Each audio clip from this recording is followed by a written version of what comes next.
आपल्याला वाटतं सुख वाटतं ना, साहजिक गोष्ट आहे, चांगलं वाटतं, सुख वाटतं, परंतु ते मिळाल्यावर इच्छा शिल्लक आहे, आणि जिथं इच्छा शिल्लक आहे तिथे दुःख शिल्लक आहे. लक्षात ठेवा, जिथं इच्छा शिल्लक आहे तिथे दुःख शिल्लक आहे. जिथे इच्छा संपल्या तिथे आनंदाचा प्रवास सुरू झाला, आणि तो आनंदाचा प्रवासी जो आहे ना, तो आनंदाचा प्रवासी त्याच्या अंतःकरणात प्रेमाची पेटलेली असते.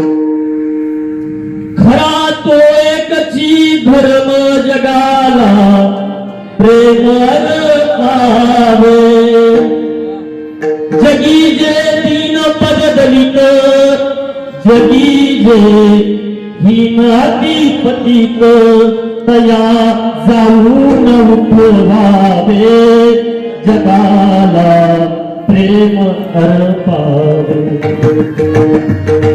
खरा तो एकची धर्म जगाला